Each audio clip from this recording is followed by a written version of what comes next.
Tonight, by candlelight, we make Korean fried chicken, Yangnyeom chikin.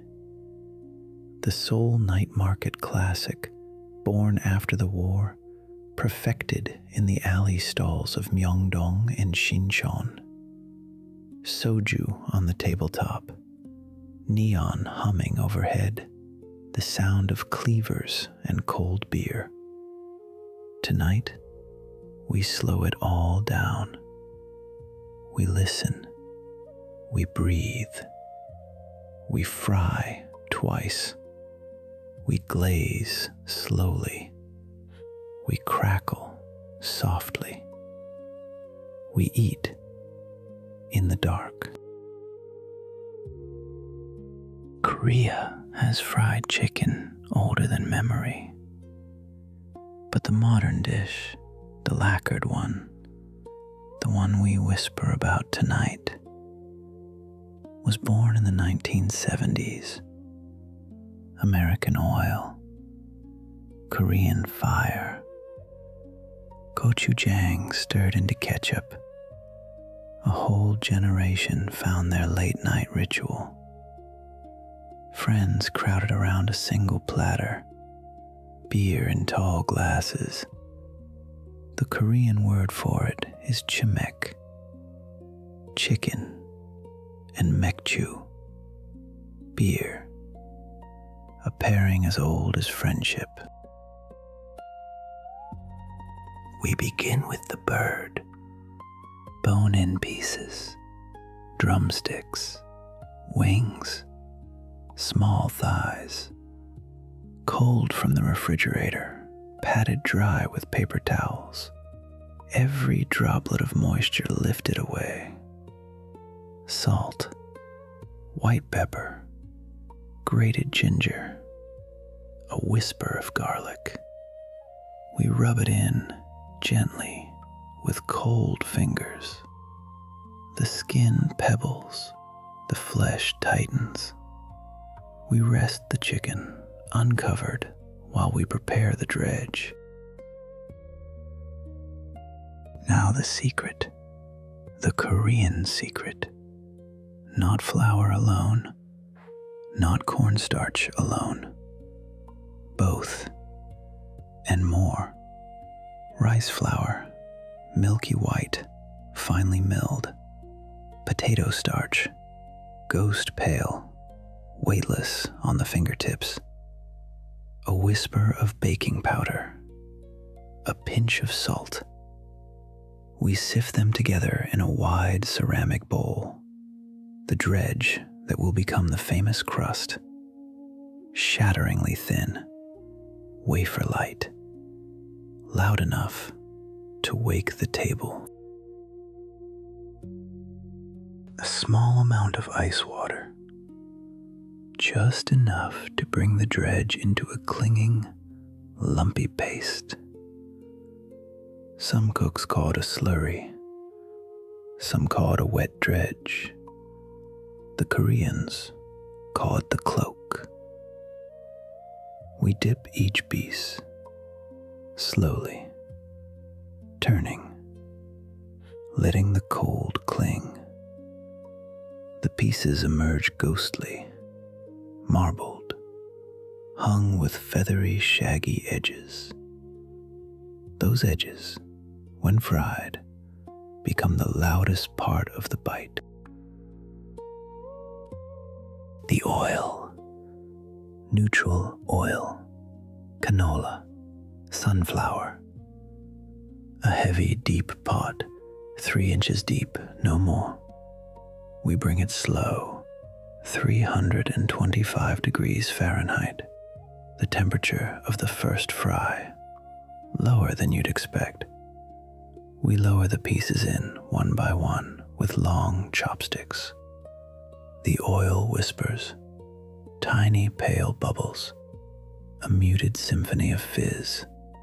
No splatter, no drama, just patience. 8 minutes. 9. We lift the pieces from the oil, pale gold, cooked through but soft, not crisp, not yet. We rest them on a wire rack for 10 minutes, maybe 12. The moisture migrates outward, the crust dries. The Koreans call this the patient interval. The first fry sets the meat. The second fry sets the legend. The rack drips, soft and slow, into the porcelain plate below.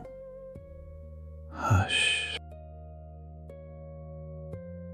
Now the second fry. We raise the oil. 375 degrees. The chicken returns. And this time, the oil sings. A sharper crackle. A bright golden murmur. The crust seizes, locks, hardens into glass. 4 minutes. 5. The pieces deepen to amber, to honey, to brass. We lift them out, drain them on the rack. Listen. They tick as they cool. The sound of glass cooling. While the chicken rests, the Yangnyeom, the glaze. In a small heavy saucepan, gochujang, Korean fermented chili paste. Crimson, sticky, deep as garnet. We add ketchup. Yes, ketchup, the Korean secret.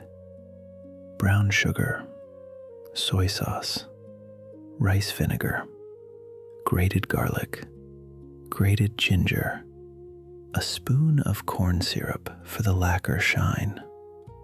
We whisk over low heat. The sauce thickens.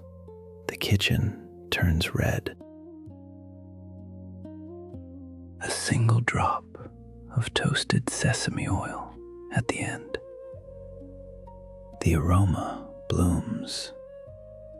Nutty, smoky, ancient. We take the saucepan off the heat. We let it cool just enough to coat. Not so hot that it softens the crust. Not so cool that it refuses to cling. This is the cook's window. 30 seconds, maybe 40. In Korea, they say, the glaze must want the chicken. Into a wide, warm bowl, we tumble the chicken. The hot pieces, the cooling glaze. With a wooden spoon, we fold. Slowly, reverently. Each piece turns. Each piece blushes. The crimson cloak settles onto golden glass. The sound. Oh, the sound. A faint papery rustle. Sauce kissing crust. Not soaking. Not softening. Just clinging. The pieces gleam in the candlelight like lacquered red stones. We lift the chicken onto a platter. A wide, dark platter. The pieces piled, mountainous, glistening. We sprinkle toasted sesame seeds. They scatter, soft as snow falling on lacquer. We slice scallions, very thin, on the bias. The green confetti drifts down, bright over crimson, cool over hot. The contrast a Korean cook knows by instinct. The platter sighs. The candle flickers. The plate is ready.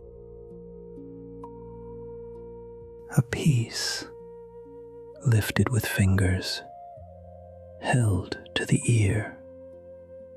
We tap, just once, the faintest tick, the signature sound. Sound is the test. Sight is the second test. The bite is the third. We tear. The skin cracks like a thin sheet of toffee. Steam escapes.